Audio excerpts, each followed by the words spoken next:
이전에도 계셨고 또 지금도 계시고 장차 오실 그리스도 예수의 은혜와 평안이 우리 하나 비전교회 성도님들에게 가득하기를 바라며 인사드립니다. 이렇게 아름답고 따뜻한 공동체에서 함께 예배할 수 있는 것은 저에게 엄청난 축복인데 미국에서 공부할 때 그리고 선교지에서 사역할 때에는 교단의 경계를 넘어서서 많은 공동체를 하나님 안에서 하나님 나라 안에서 경험했는데 한국에 들어오다 보니까 대부분 제가 교단 소속 목회자이기 때문에 그 공동체 안에서 많이 제한된 예배 경험을 하는데 오늘 신선하게 다시 한번 하나님 안에서 교단보다 하나님 나라가 얼마나 큰지 귀한 경험을 할 수 있도록 초청해 주셔서 감사합니다. 우리가 믿는 기독교 신앙은 그리스도와의 믿는 관계를 신실하게 구축하는 과정과 방식입니다. 그리스도와의 관계를 구축하는 것은 우리의 삶의 의무나 부담이라기보다는 어마어마한 축복입니다.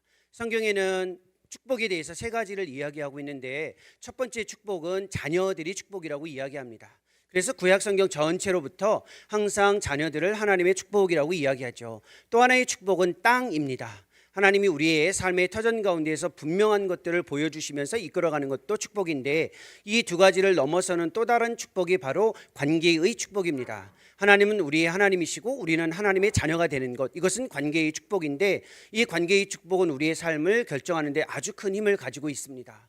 우리가 그리스도와의 관계를 구축하는 이 축복을 지금도 그리스도 안에서 살아갈 수 있고 그것이 가능하다는 것은 우리의 삶의 구체적인 현실을 그리스도를 단지 손님 정도로 막연하게 존중하는 것이 아니고 주인으로 인정하는 삶을 살아가는 것입니다. 손님과 주인의 차이가 있죠.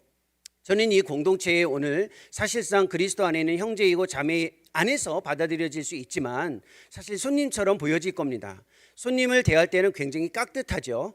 하지만 주인을 대할 때는 생각보다 다릅니다. 거침없이 다가오시는 주인에 대한 인정은 우리의 삶에서 아주 중요하고 필요로 하고 태도가 달라지죠.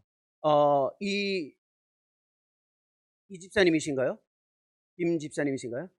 이 집사님이시고 김 집사님을 아내로 가지고 계신 이 집사님 댁에 그럴 일은 없지만 제가 만약에 손님으로 초청받아서 간다면 그럴 일은 없습니다. 괜찮습니다.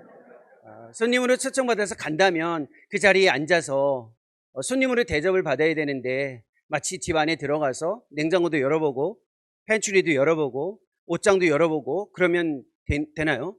안 되죠. 무리한 겁니다. 왜냐하면 손님이기 때문에 그렇습니다. 관계의 구축이라는 것은 적정한 거리 안에서 그리스도를 존중하는 것이 아니라 거침없이 삶의 주인으로 다가오시는 그리스도를 인정하는 것입니다. 이것이 생각보다 신앙의 핵심 주제와 맞닿아 있습니다. 구원과 맞닿아 있는데 누군가가 이렇게 질문할 수 있겠죠. 엄마, 아빠, 자녀가 물어볼 수 있다라는 겁니다. 도대체 구원이 뭐야? 라고 물어보면 어떻게 답변하시겠습니까?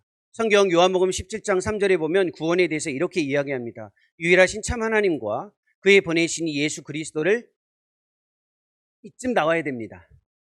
믿는 것이 우리가 기대하는 답인데 성경에서는 아는 것이라고 이야기합니다. 구원은 그리스도를 아는 것입니다.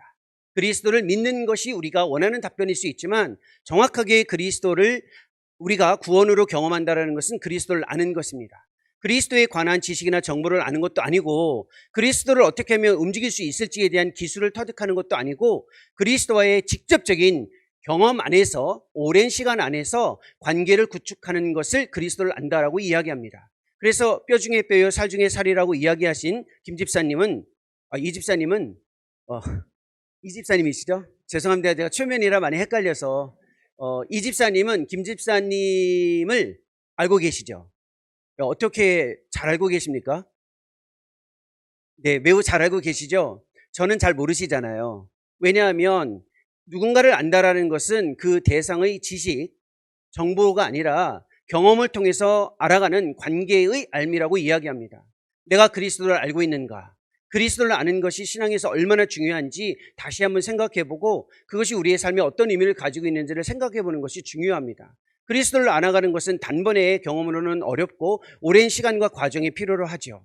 결혼하신 분들이 배우자를 알아가는 것도 단번에 알 수는 없습니다. 조금 놀라실 수는 있겠는데 제가 비교적이 아니고 사실이니까 이 목사님보다는 젊습니다. 이현수 목사님보다는 확실히 젊은 사람인데 저는 결혼한 지 올해 8월이 되면 30주년입니다. 결혼은 좀 일찍 한 거죠. 고등학교 때 한 것은 아닙니다. 대학을 졸업하고 결혼을 했는데 제 아내를 30년째 지금 알아가고 있습니다. 제 아내의 눈빛만 봐도 알 수 있습니다. 이 집사님이 집사님 배우자를 아시는 것보다 김 집사님이죠. 서로를 아시는 것보다 제가 제 아내를 아는 게 좀 더 제가 더 알 수 있다고 자부할 수 있습니다. 제 아내의 뒷모습만 봐도 무슨 생각을 하는지 저는 알 수 있습니다. 그런데 제 아내 무섭습니다. 때로는 어색하고 막연합니다. 어쩔 때는 말 한마디 붙이기 어려울 정도로 서먹서먹하기까지 합니다. 30년의 결혼 생활 안에서도 그렇습니다. 관계의 구축이라는 것은 생각보다 굉장히 중요한 의미를 가지고 있습니다. 이게 왜 중요하냐면 우리 인생에서 중요한 세 가지 질문의 답을 모두 결정하기 때문에 그렇습니다. 어린아이부터 시작해서 노년에 이르기까지 인생 전체에서 중요한 세 가지 질문이 있습니다. 내가 누구인가? 나는 어디에 속해 있는가? 나는 무엇을 위해서 살아가는가입니다. 정체성, 소속감, 삶의 의미와 목적에 대한 질문입니다. 이 세 가지가 인생에서 가장 중요한 질문입니다. 그것은 시대와 연령과 상관없이 주어지는 질문입니다. 이 세 가지에 대한 답을 분명히 하고 있으면 삶 자체가 굉장히 건강해질 수 있습니다. 그리스도와의 관계가 중요하고 필요한 이유는 이 세 가지에 대한 답이 그리스도와의 관계 속에서 주어지기 때문에 그렇습니다. 이 그리스도와의 관계를 구축하기 위해 우리가 주목해야 할 것은 하나님이 이 세상에서 우리에게 보여주시는 그리고 제시하시는 그 이야기 안에 우리가 들어가고 참여하는 것입니다. 우리의 삶의 이야기가 있는데 나의 이야기에 하나님을 초청하는 것이 아니라 하나님이 갖고 계신 그리고 지금도 주관하고 계신 그 이야기에 우리가 들어가는 것이 굉장히 중요합니다. 여기서 중요한 건 이야기에 있습니다. 이야기는 우리의 삶의 관계, 정체성, 소속감, 목적을 결정하는 굉장히 중요한 방식입니다. 그래서 문화 안에서도 이야기에 주목합니다. 그런데 이야기는 단순히 우리가 어렸을 때 들었던 것처럼 옛날 이야기가 아니라 문화 안에 담겨져 있기 때문에 우리 시대의 삶을 잘 주목하셔야만 합니다. 혹시 영화 좋아하시나요? 드라마 좋아하시나요? 영화와 드라마는 다 이야기입니다. 왜 그것이 우리의 삶을 지배하고 있냐면 삶에 굉장히 큰 의미를 갖고 있기 때문에 그렇습니다. 사실상 어젯밤에 언슬전 보신 분 계시지 않나요? 언젠가 슬기로울 전공의 안 보시나요? 여기 계신 분들은 드라마 안 좋아하시나요? 폭삭 수가수다 얼마 전에 엄청나게 인기를 끌었는데 그 드라마 보셨나요? 정년이도 보셨나요? 중증 외상센터도 보셨나요? 다 보고 계시는군요. 왜 보셨나요? 왜 그 드라마들을 보셨나요? 사실은 재미있어요. 근데 왜 재미가 있냐면 그 이야기의 내용이 내 삶과 연결되기 때문에 그렇습니다. 그 안에 있는 등장인물의 모습이 내 삶의 모습과 연결되어 있기 때문에 그렇습니다. 근데 어린아이들은 저는 드라마 같은 거 안 좋아해요. 저는 드라마 안 보고 삽니다. 저는 말씀만 보고 삽니다. 나는 열심히 신앙생활 하기 때문에 드라마 별로 안 좋아합니다 하더라도 여러분이 사용하고 있는 스마트폰에 보면 이야기가 여러분의 삶을 지배합니다. 왜냐하면 인스타그램에 보면 내가 누구인지를 드러내는 방식은 다 마이 스토리라는 방식을 씁니다. 마이 스토리는 번역하면 나의 이야기입니다. 죄송합니다. 이런 아주 쉬운 언어도 번역을 해드리는 거는 무시해서가 아니라 이야기라는 말을 하고 싶어서 그런 겁니다. 그렇지 않나요? 인스타그램 하시는 분들 보세요. 내가 누구인지, 내가 어떤 사람인지를 드러낼 때는 마이 스토리라는 이야기를 주목하고 있습니다. 그만큼 우리의 삶에서 이야기는 굉장히 강력한 힘을 가지고 있는데 여전히 하나님의 이야기는 우리의 삶의 가장 중요한 이야기이고 여전히 우리의 삶에 다양한 이야기들이 있지만 그 이야기 안에 들어가는 것이 우리에게 중요합니다. 하나님의 이야기는 다양한 주제들 중에 사실상 하나님이 우리를 회복하신다, 우리의 삶이 망가져 있다는 것보다 이 세상을 만드셨고 그 만드신 세상을 지금도 여전히 주목하고 계시고 그 세상 속에서 일하신다는 것이 출발입니다. 오늘 우리가 읽은 본문은 하나님의 창조의 이야기가 무엇이며 그 이야기 안에서 우리가 어떻게 내가 누구이고 어떻게 삶을 살아가야 하는지 어디에 속해 있는 모습을 드러내야 하는지에 대해서 굉장히 명확한 제시입니다. 그리고 우리를 초청해 주고 있습니다. 이 이야기와 관련해서 주목할 것이 있습니다. 창조가 우리의 삶과 어떻게 연결되어져 있는지를 생각해 보는 것입니다. 사실은 창조는 하나님의 이야기의 출발입니다. 하나님과의 관계 구축, 즉 그리스도와의 관계 구축을 위해서 가장 중요한 출발은 타락이 아닙니다. 망가진 세상, 별 수 없는 세상이다. 여기가 출발이 아니고 하나님이 세상을 지으셨고 그 지으신 세상을 지금도 관여하고 계시며 역사하고 계시다라는 것에 대한 출발을 가지고 있어야 우리의 신앙이 건강해질 수 있다는 겁니다. 하나님이 세상을 지으신 다음에 그냥 그대로 두지 않으시고 그 세상에 들어오셔서 지금도 열심히 일하고 계십니다. 따라서 하나님의 이야기에 들어가시려면 우리의 삶의 자리에서 일하고 계신 하나님에게 주목하는 겁니다. 이 초점을 상실하면 우리의 삶 자체는 망가지거나 건강하지 못합니다. 하나님의 일하심이 얼마나 중요한지 한번 생각해 볼까요? 예수님께서 하나님의 일하심에 대한 중요성을 삶에서 사역으로 보여주셨습니다. 요한복음 11장에 보면 나사로라는 사람이 나옵니다. 들어보셨죠? 나사로는 예수님이 굉장히 사랑했던 사람이에요. 그렇죠? 나사로에게는 자매들이 있었습니다. 마리아와 마르다가 있었습니다. 근데 나사로가 병들어 죽게 되었다고 이야기하죠. 그때 마리아와 마르다가 사람을 예수님에게로 보냈습니다. 그리고 이렇게 이야기하죠. 당신의 사랑하는 이 나사로, 당신의 사랑하는 형제가 죽게 되었으니 와서 도와주십시오라고 이야기했습니다. 그때 예수님이 어떻게 하셨나요? 네, 어떻게 하셨다고요? 네, 지체하셨어요. 이틀 동안이나 돌아가셨어요. 한번 생각해 보십시오. 삶이 어려운 일이 주어지면 안 되는데 그래도 오늘 이 집사님이 저를 많이 도와주고 계시니까 용기를 내서 좀 여쭤보겠습니다. 네, 답변은 하지 않으셔도 되는데 그냥 좀 원하시면 답변을 해주셔도 되고요. 그런 일이 이루어지면 안 됩니다. 이 포도원 지기로 섬기고 계시는데 우리 포도원이라고 하죠. 네. 우리 포도원에 그러면 안 되는데 어려운 상황이 주어졌어요. 그래서 이 어려운 상황을 함께 기도하면서 극복해 나가는 중에 이 목사님 옆에 앉아 계시잖아요. 이 목사님께 전화를 했습니다. 목사님, 우리 포도원, 우리 공동체에, 우리 소그룹에 이런 어려움이 있는데 좀 어떻게 하죠? 심각해졌습니다 라고 전화했는데 이 목사님이 그 소식을 듣고 이틀 동안이나 반응을 하지 않아요. 그럼 어떻게 생각하시겠어요? 내가 알고 있던 목사님이 맞나일 겁니다. 예수님이 그 일을 하신 겁니다. 잘 생각해 보셔야 돼요. 우리의 신앙에서 굉장히 중요한 출발점입니다. 왜 예수님이 사랑하는 자의 죽어가는 소식을 듣고 이틀 동안이나 가지 않으셨을까요? 사실 예수님은 항상 그러셨어요. 요한복음 5장에 보면 베데스다 목가에서 무수히 많은 사람들이 병낫기를 기다리고 있었어요. 그때 딱 한 명, 38년 된 중풍병자 한 명만 살리셨어요. 그렇죠? 이 내용은 아시잖아요. 궁금한 게 있어요. 능력이 아깝지 않나요? 만약에 제가 능력을 가지고 누군가의 어려움이 있다면 거기에 있는 모든 사람들을 다 도와주실 것 같아요. 저라면. 근데 예수님은 무수히 많은 사람들이 있는데 딱 한 명만 치유하고 가셨어요. 능력이 아깝잖아요. 이유가 있어요. 하나님의 관심, 예수님의 관심은 아주 선명하다라는 겁니다. 예수님이 이런 말씀을 하셨거든요. 아버지께서 일하시니 아들인 나는 아버지의 일하는 것에만 참여한다라고 이야기하셨어요. 우리의 신앙이 지금 가장 건강하려면 능력 과시도 아니고 필요로 하는 것에 무조건 반응하는 것이 아니라 하나님이 내 삶에 어떻게 일하고 계시는가, 그 일에 주목하고 거기에 따라가는 겁니다. 그래야만 우리의 삶이 굉장히 건강해질 수 있습니다. 이것을 위해서 필요로 하는 실천이 바로 안식입니다.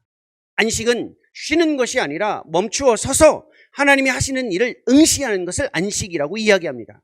주일 우리 하나비전 공동체가 이렇게 한자리에 모여서 함께 예배하는 것은 하나님을 응시하는 예배입니다. 즉 안식의 가장 중요한 실천이라는 겁니다. 멈추어 서서 쉬고 힘을 얻는 것이 아니라 하나님이 내 삶의 자리에서 무슨 일을 하고 계시는지를 보고 응시하고 그것에 참여하는 것이 하나님의 이야기에 들어가는 것이고 그 안에서 내가 누구인지, 내가 어디에 속해 있으며 무엇을 위해서 살아가야 하는지 지금의 생애에서 그것을 가장 강력하게 경험할 수 있다는 겁니다. 아담은 그 안식의 깊은 경험을 2장 1, 2, 3절에서 이미 경험을 하고 지금 우리가 읽은 2장 18절부터 안식을 한 자로서 하나님의 비전이, 즉 하나님의 일하심이 어떻게 주어지는지를 확인하고 거기에 참여하는 것입니다. 우리가 읽었던 이 구절에 보면 하나님의 일하심의 굉장히 중요한 내용을 선명하게 보여주는데 이 본문이 우리에게 막연하게 느껴지시는 분들은 먼저 내가 멈추어 서서 하나님에게 응시하는 안식의 훈련이 익숙지 않기 때문에 어색하게 보여질 수 있습니다. 하지만 늘 하나님의 일하심에 응시하는 데에 집중하시는 분들은 이 본문 말씀이 훨씬 더 선명하게 보여질 수 있습니다. 하나님께서 우리에게 다가오셔서 보여주시는 하나님의 모습과 일하심이 본문에 있습니다. 2장 18절은 우리가 읽었는데 교독의 방식이었기 때문에 아까 집사님께서 읽으셨습니다. 그 집사님은 어디 계세요?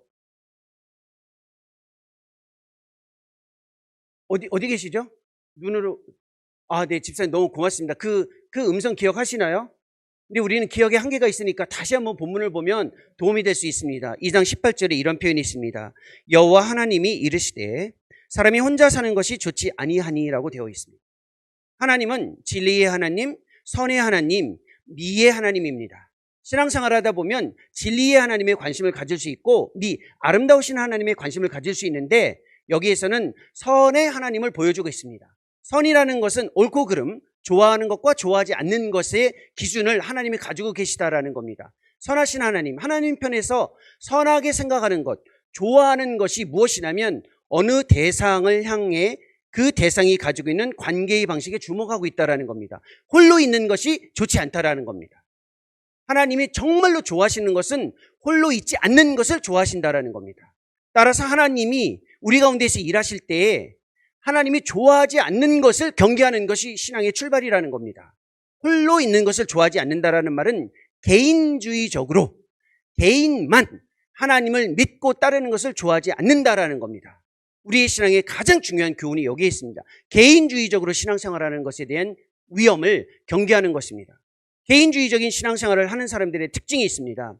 그리스도, 즉 하나님을 수단화하는 사람들입니다. 개인주의적 신앙을 가지고 있는 사람은 내 삶의 목적과 내 삶의 성취가 중요하기 때문에 내가 이루고자 하는 것을 위해 하나님을 이용합니다. 내가 이루고자 하는 것을 위해 하나님을 수단화합니다. 그리고 하나님을 믿으면 조금이라도 유익이 주어지겠지라는 접근으로 그리스도에게 다가갑니다. 이게 개인주의적인 신앙이라는 겁니다.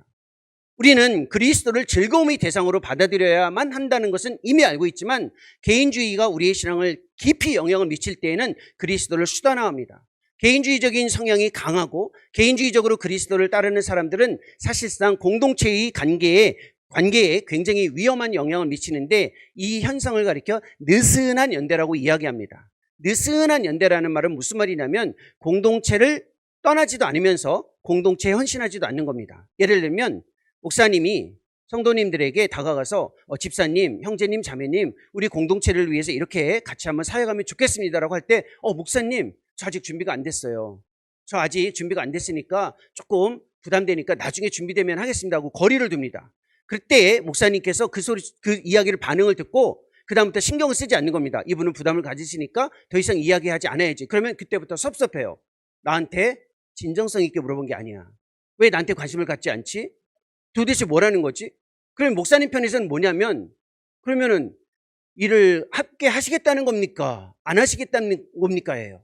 무슨 말이냐면 공동체에 완전히 떠나지도 않으면서 공동체에 완전히 헌신하지도 않는 애매한 상태에 있는 현상을 가리켜 느슨한 연대라고 이야기합니다. 물론 하나 비전교회 성도님들은 이 신앙을 넘어서 있다고 저는 보여져요. 하지만 우리 뿌리 깊은 내면에 이런 생각이 있습니다. 내가 적당하게 교회를 떠날 수는 없다.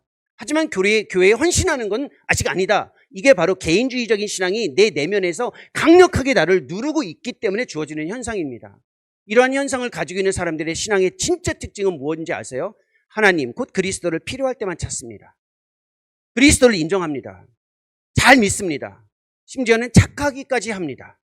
그리고 이렇게 이야기합니다. 저 행복을 꿈꾸며 주님을 믿겠습니다. 주님, 저 힘들게 하지 마십시오. 저도 주님 힘들게 하지 않겠습니다.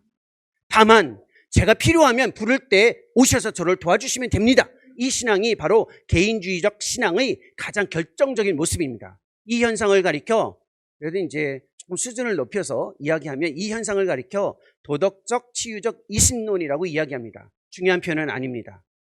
그런데 왜 이 이야기를 하냐면 우리 시대의 특징이기 때문에 그렇습니다. 너무 어려운 표현이라 우리 시대의 언어로 제가 다시 바꾸겠습니다. 이러한 사람들, 착하고 예수님을 열심히 믿는데 예수님을 해롭게도 안 하고 예수님이 나에게 다가와서 불편하게 하는 것도 좋아하지 않는 이 현상, 이러한 현상을 가리켜 진의의 신앙이라고 이야기합니다. 진의, 들어보셨죠? 진의라고 이야기했는데 혹시 알라딘의 진의가 생각나신다면 저의 세대입니다. 그런데 진의라고 이야기했는데 집에 안에 있는 KT 인공지능의 그 진의가 생각난다면 우리 시대의 사람입니다. 목사님 저는 U+를 쓰는데요. 우리는 SKT인데요. 라고 해도 인공지능이 있습니다. KT로 바꾸라는 건 아닙니다. 하지만 진의라는 이름은 알라딘의 진의와 똑같은 의미를 가지고 있습니다. 진의의 특징이에요. 부르면 나와서 답변합니다. 부르지 않았는데 나와서 뭔가를 하면 혼납니다. 그렇지 않나요? 그래서 항상 갇혀 있어야만 합니다. 우리는 이 지인의 신앙에 익숙합니다. 이 지인의 신앙에 익숙하다라는 말은 개인주의적 신앙, 즉 관계보다는 내 개인적인 신앙에 익숙하다라는 겁니다. 이러한 현상을 가리켜 뱀파이어 그리스도인이라고 이야기합니다. 필요할 때만 그리스도의 보혈을 수혈받고 삶은 그냥 아무런 헌신도, 관계의 구축이나 하나님을 위한 삶 자체가 명확하게 드러나지 않는 현상을 이야기합니다. 이러한 삶을 경계해야 하라는 겁니다. 그러면 반대로 하나님이 좋아하는 것은 무엇일까요? 반대로 해석하면 아주 쉽죠. 근데 본문에 이렇게 이야기합니다. 여호와 하나님이 이르시되 18절에요. 사람이 혼자 사는 것이 좋지 아니하니라고 했습니다. 그러면 반대로 해석하셔야 돼요. 하나님이 좋아하는 건 뭡니까? 함께하는 겁니다. 하나님이 가장 좋아하는 것은 함께하는 공동체와 관계성을 하나님이 좋아하신다라는 겁니다. 이게 하나님이 제시한 하나님의 창조의 가장 첫 번째 모습이기도 합니다. 창세기 1장 26절에 보면 하나님께서 이렇게 이야기하셨습니다. 우리가 우리의 형상과 모양을 따라 사람을 만들자라고 이야기했습니다. 우리가 하나님의 형상이 되려면 개인주의적으로는 될 수가 없다라는 겁니다. 나 혼자서 하나님의 형상이 되어야지라고 하는 순간 신앙 자체의 처음이 잘못 맞추어지는 것입니다. 우리는 공동체의 관계성 안에서만 하나님의 형상이 될 수 있고 하나님이 그걸 가장 좋아하십니다. 그것이 하나님의 모습을 드러내는 것입니다. 그러니 공동체에서 어느 누구도 하나님의 형상에서 제외되지 않는다라는 인정을 해야 되고, 또 하나는 내가 하나님의 형상이 되려면 반드시 옆에 누가 있어야 된다는 것을 받아들이라는 겁니다. 하나비전교회 공동체에 있는 옆에 있는 모든 분들은 내가 하나님의 형상이 되기 위한 도구가 아니라 그분들이 있어야만 내가 형상이 될 수 있다는 겁니다. 그런데 또 하나가 있습니다. 어느 누구도 내 마음에 들지 않아도 다 그리스도의 형상에서 제외될 수 없다는 겁니다. 우리 시대의 가장 큰 신앙의 과제가 어디에 있냐면 바로 이 공동체성과 관계성에 집중하는 것인데, 왜 이게 필요하냐면 모든 교육이 성취, 성과, 무엇인가를 이루어내는 데에 집중하고 있기 때문에 그렇습니다. 우리 어르신들도 마찬가지지만 지금 학교를 다니고 있는 우리 학생들을 보면 실력 있는 학생이 되어져야 된다라는 교육의 가치에 집중을 받고 있습니다. 그래서 보면 알겠지만 공부 잘해요. 똑똑해요. 시험도 잘 봅니다. 좋은 대학도 가고요. 좋은 직장도 들어갑니다. 그런데 한 가지 아쉬운 점이 있어요. 관계의 능력이 없어요. 공감의 능력이 없어요. 정말로 좋은 대학에 들어가서 좋은 직장에 들어갈 수 있는 능력은 갖췄는데 옆에 있는 사람의 이야기를 무관심하게, 아니면 그 이야기에 들어갈 수 있는 마음조차 없습니다. 이걸 공감의 능력의 약화라고 이야기하는데, 우리 시대에 가장 하나님이 좋아하시는 것 중에 하나가 바로 우리의 이 취약한 점을 다시 한번 생각해 보라는 겁니다. 옆에 있는 사람들의 삶의 모습에 들어갈 수 있는 거 생각보다 어려운 과제입니다. 공감할 수 있는 능력이 우리에게 얼마나 중요하고 필요한지에 대해서 본문이 이 행간을 통해서 이야기해 주는 것입니다. 옆에 있는 사람들의 관계성 안에서, 하나님이 원하시는 공동체성과 관계성 안에서 내 삶을 풍요롭게 하는 것, 이것이 성경의 가르침 아닌가요? 누가복음에 보면 이런 표현이 있습니다. 제1되는 계명을 율법 교사가 물었을 때, 성경의 가르침으로 되물었을 때 이렇게 이야기했습니다. 하나님을 사랑하고 이웃을 사랑하는 것이 최고의 계명이다. 삶의 풍요가 어디에서 주어지냐면 성취에서 주어지는 것이 아니라 관계, 즉 사랑에서 주어질 수 있다는 겁니다. 그러니까 정말 풍요로운 삶을 살아가시려면 내가 어떤 것을 이룰까에 집중하는 것이 아니라 내가 어떻게 관계의 능력을 훨씬 더 배양시키기 위해 노력할까에 집중해야 된다는 겁니다. 그 관계의 능력을 위해 옆에 있는 사람들의 관심을 갖는 것, 공감할 수 있는 것, 그것을 위해 이 본문에서는 정확하게 무엇이 필요로 하는지에 대해서 직접 이야기해주고 있습니다. 그 과제가 무엇이냐면 19절, 20절, 23절의 성경의 언어로 이렇게 이야기합니다. 19절은 아까 우리가 모두 읽었던 구절입니다. 하지만 다시 한번 볼까요? 19절 후반부에 이런 표현이 있습니다. 후반부입니다. 아담이 각 생물을 부르는 것이 곧 그 이름이 되었더라. 이름을 부른다라는 표현이 있습니다. 20절은 같이 한번 읽어볼까요? 20절입니다. 같이 읽겠습니다. 아담이 모든 가축과 공중의 새와 들의 모든 짐승에게 이름을 주니라. 아담이 돕는 배필이 없으므로 이름을 주었습니다. 그 다음에 23절 후반부에 이런 표현이 있습니다. 이것을 남자에게서 취하였은즉 여자라 부르리라. 이 짧은 단락 안에 3번 부른다, 이름을 준다, 부른다라는 표현이 나옵니다. 이름을 부르는 것입니다. 하나님이 우리에게 정말로 선하신 것, 공동체와 관계 안에서 하나님의 창조의 비전을 우리의 삶에서 풍요롭게 경험하기 위한 가장 중요한 과제가 바로 이름을 부르는 것입니다. 이름을 부르는 것은 아까 우리 포도원 지기들이 찬송을 할 때에 이름을 보여줬잖아요. 그 이름을 부르는 것보다 더 큰 의미가 있습니다. 그러니까 지시 대상을 명명하는 것보다 더 큰 의미가 있습니다. 나와의 관계를 따지는 것도 아닙니다. 이 사람이 나랑 친한가 친하지 않는가 이걸 따지는 것도 아닙니다. 더 중요한 것은 그 대상에게 하나님이 심어놓은 가치를 인정해 주는 겁니다. 하나님은 모든 각자에게 하나님의 가치를 그 삶 속에 숨겨두고 그것을 부여해 주셨습니다. 우리가 해야 될 일은 그 대상을 향한 가치, 하나님이 심어놓은 그 가치를 우리의 삶에서 인정해 주는 것을 가리켜 이름을 부른다라고 이야기하는 겁니다. 이 일이 생각보다 어렵습니다. 그래서 이 창조에서 제시한 아담의 경험이 오늘날 우리의 경험이 되기 위해서는 우리의 삶의 현실을 들여다봐야만 훨씬 더 구체적인 실천 과제가 주어집니다. 우리 시대에 사람들에게 숨겨진, 잘 보여지지 않는, 그러나 분명히 있는 하나님의 가치를 인정해 주기 위해서 굉장히 힘든 현실적인 도전이 무엇인가요? 있는 모습 그대로 사람을 인정하는 것이 익숙지 않기 때문에 그렇습니다. 아까 초기에 제가 이야기했죠. 뭐 확인해도 되겠지만 스마트폰은 다 사용하시죠? 인스타그램도 혹시 사용하시나요? 안 하세요? 좋습니다. 최대한 늦게 그 계정을 개설하는 게 제일 좋습니다. 최대한 늦게라는 말은 16살 이전에 인스타그램 계정을 갖지 않는 건 신앙적으로 관계적으로 건강합니다. 그건 확실합니다. 그런데 인스타그램이 뭔지는 아시죠? 몰라요. 우리 저 형제님은 학생인데요. 정말 우리 시대에 보기 드문 형제예요. 요즘에 초등학생들도 사실 인스타그램 하거든요. 인스타그램에 보면 그거 하지 말라는 거 아니에요. 해도 돼요. 괜찮습니다. 근데 알고 계셔야 돼요. 이 이름을 부여하는 것과 관련된 현실입니다. 거기에 보면 내가 누구인지를 드러내는 마이 스토리를 사용하는 방식이 두 가지로 결정됩니다. 편집과 비교라는 겁니다. 편집과 비교예요. 우리는 내가 누구인지 반드시 있는 모습 그대로 드러내지 않습니다. 반드시 편집을 합니다. 그리고 항상 비교합니다. 그 비교의 방식이 좋아요와 팔로우입니다. 그래서 우리가 항상 힘든 게 뭐냐면 인스타그램에 나의 친구들이 내가 올린 모습을 보고 좋아요를 누르고 가지 않았어요. 그럼 그때부터 섭섭한 겁니다. 왜 얘는 내 걸 보고 좋아요를 안 눌렀지? 그럼 나도 얘 거 보고 안 누를 거야. 이렇게 주어집니다. 이게 우리의 삶의 방식입니다. 무슨 말이냐면 내가 있는 모습 그대로 내가 누구인지에 대한 경험이 익숙지 않습니다. 그러니까 사람과의 관계 속에서도 있는 모습 그대로를 인정해 주는 것이 생각보다 어렵습니다. 조금 괜찮아져야 된다는 생각이 갇혀 있습니다. 또 하나, 우리 시대의 모든 관계는 이 스마트폰 안에서 이루어지는 게 너무 많기 때문에 친밀함 자체에 구체성이 없어졌습니다. 직접적인 시간과 장소에서 만나서 함께 교제하는 친밀감이 아니라 유사 친밀함에 익숙합니다.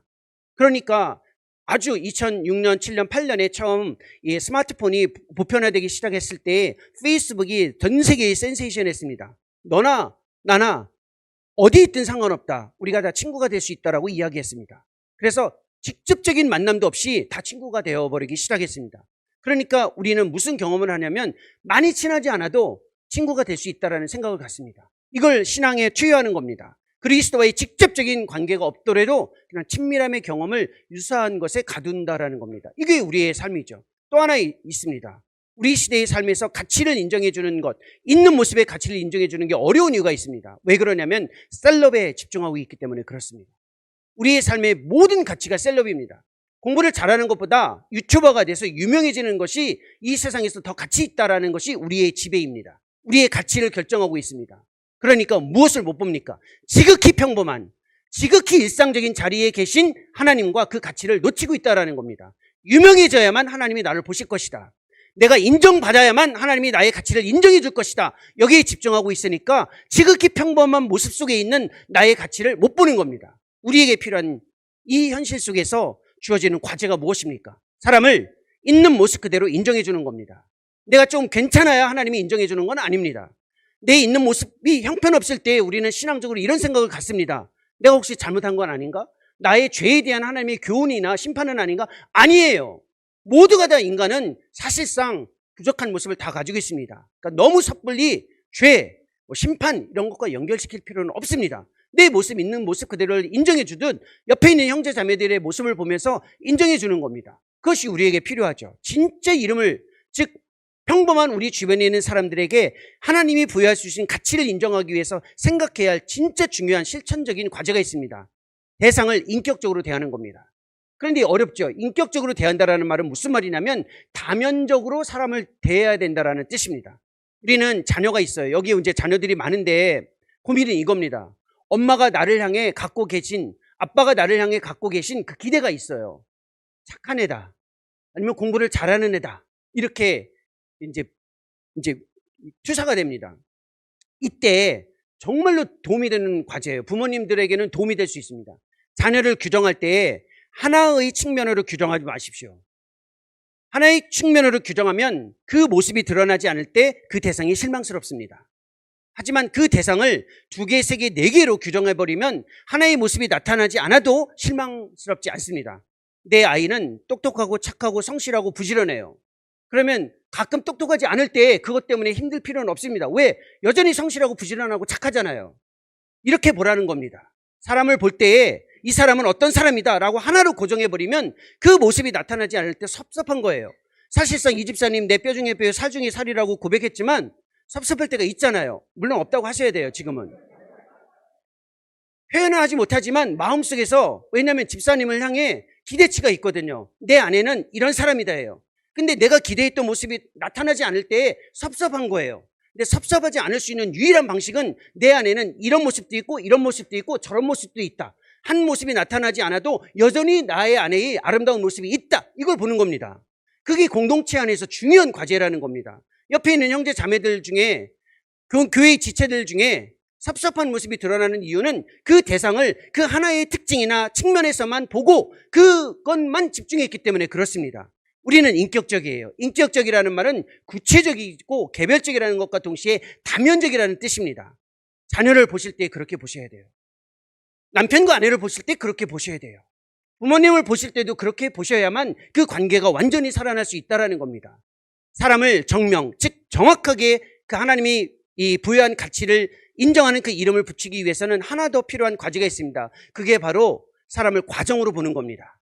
하나님은 우리를 창조 이후 지금까지 끊임없이 과정 안에서 우리의 삶을 책임져 주고 계십니다. 그러면 우리의 대상을 볼 때 과정으로 봐야 된다는 겁니다. 이 사람의 모습을 지금 마지막으로 단정하면 굉장히 아쉬움이 많습니다. 하지만 변화의 가능성을 보고 대하는 겁니다. 특히 자녀들 섭섭하시죠? 얘가 이렇게 잘 크다가 왜 지금 사춘기 때 이러고 있을까?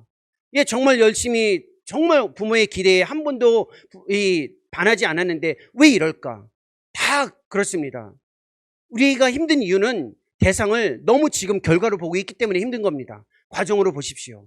인생에 이 학생들이, 이 자녀들이, 이 남편과 아내가 생애에 몇 년 후에 어떻게 변화될지 모른다는 것을 인정하는 겁니다. 이러한 삶의 과정이 우리에게 주어지기 위해서 정말로 하나님의 뜻을 확신하고 있어야만 합니다.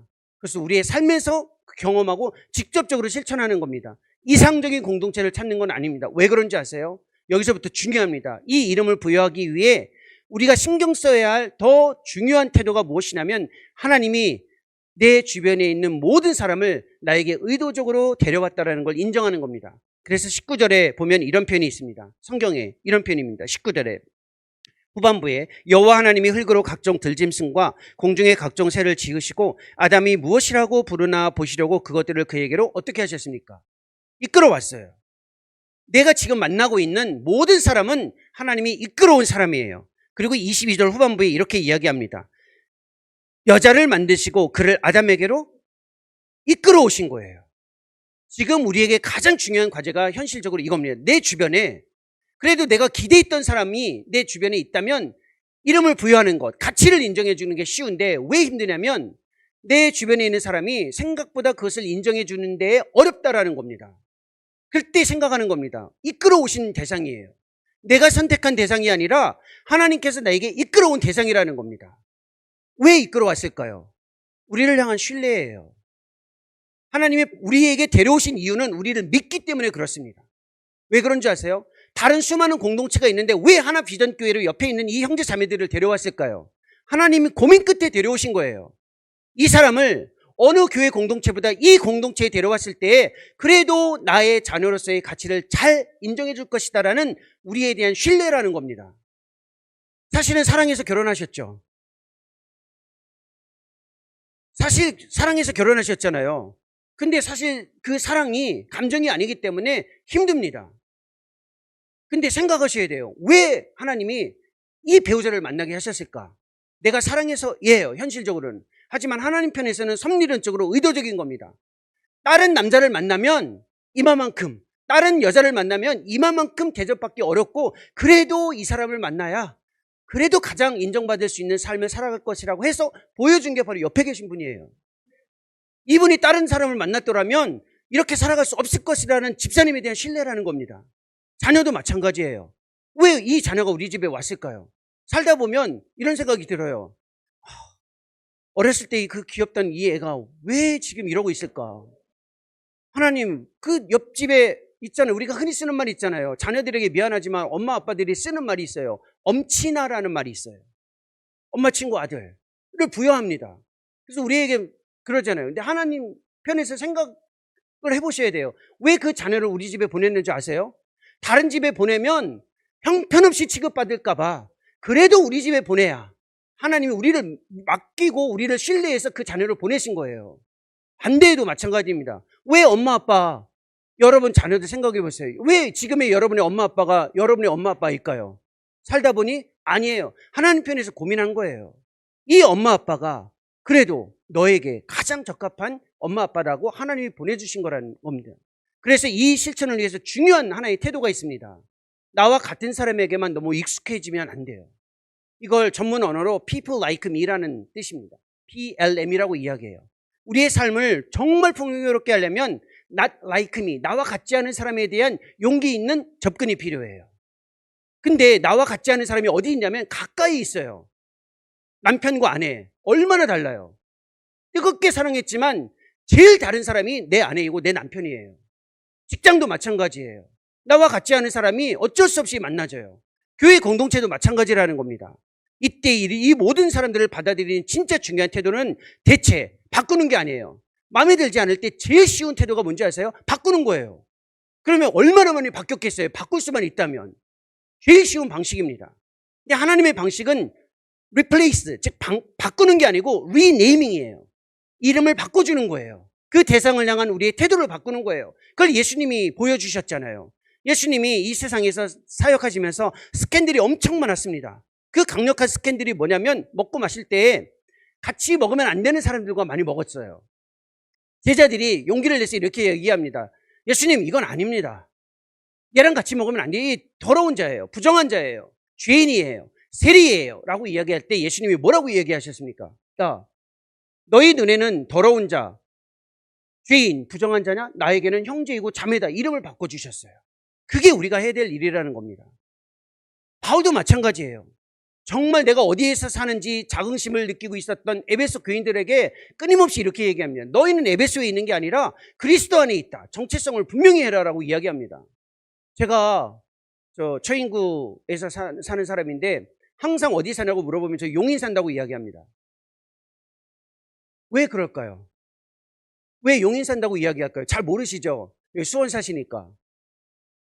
수원 대도시에 사시니까 용인에 산다라는 말이 무슨 뜻인지 모르죠? 제가 만약에 수지에 산다고 하면 전 용인 산다고 안 해요. 저 수지 산다고 이야기해요. 아니면 기흥에 산다고 해도 최소한 저는 용인 산다고 안 하고 기흥 산다고 할 거예요. 저는 좀 처진 구에 살고 있습니다. 그러니까 저는 스스로 처인구에 산다라고 이야기하지 않아요. 용인 산다고 이야기해요. 우리의 기본적인 입장이 바로 여기에 있습니다. 자기를 드러내는 데 있어서 항상 이런 것들에 걸려 있어요. 그리스도 안에 있다라는 것에 대한 자긍심을 가질 수 있도록 심어주는 겁니다. 우리의 삶에서 이게 얼마나 중요합니까? 제가 케네이에서 사역할 때 고아원 봉사를 계속했습니다. 그 아이들 이름이 없어요. 고아원들은요, 등록된 이름이 없어요. 생명과 눈빛만 있어요. 그 눈빛을 제가 보면서 느낀 게 있어요. 등록된 이름이 없는데 하나님의 자녀라는 겁니다. 우리는 무엇인가 있어야만 하나님의 가치를 인정해 받을 수 있다는 지나친 오해가 너무 많습니다. 독일의 정말 큰 문호 괴테가 이런 말을 했습니다. 사람을 대할 때 최선이 되도록 노력하라. 그리고 끝이 아니에요. 이미 최선이 되어진 것처럼 그 사람을 대하라라고 이야기했어요. 옆에 있는 모든 형제 자매들, 매주 만나는 하나 교회 공동체에 때로는 섭섭한 사람들이 있을 수 있어요. 우리는 클럽이나 동호회가 아니에요. 공동체예요. 하나님이 보내주신 사람들을 향한 이 태도, 그리고 가정에서 부모와 자녀를 위해서, 그리고 직장에서 이렇게 하나님의 위대한 가치를 심어주는, 이름을 부여하는 이 위대한 이 삶의 초청에 적극 참여해서 우리의 삶이 더욱 풍요로워질 수 있기를 소망합니다. 기도하겠습니다. 살아계신 하나님 아버지, 창조 이후 지금까지 여전히 우리 가운데에서 일하시는 하나님을 높여드립니다. 우리의 삶의 자리에 다가오셔서 홀로 있는 개인주의적인 신앙을 넘어서서 아름다운 공동체 안에서 하나님이 원하시는 삶을 살아갈 수 있도록 저희를 불러주셔서 감사합니다. 하나님, 이름을 부르는 이 일에 명확하게 우리의 책임을 다하며 참여할 수 있도록 은총을 베풀어 주옵소서. 하나님이 심어놓은 그 가치를 나의 아내에게, 나의 남편에게, 나의 자녀에게, 그리고 나의 부모에게, 그리고 나의 직장의 동료와 교회 공동체에게 정확하게 인정할 수 있게 하시고, 하나의 카테고리의 사람을 가두지 않으며 다면적으로 인정하고 인생의 과정 중에 있다는 것을 확신하게 해 주옵소서. 그리고 우리의 삶의 모든 사람들이 우리를 믿는 신뢰 속에 하나님이 보내주신 자라는 것을 확신하며 그들을 향한 우리의 신앙의 책임을 더욱더 풍요롭게 참여할 수 있도록 은총을 더해 주옵소서. 예수님의 이름으로 기도합니다.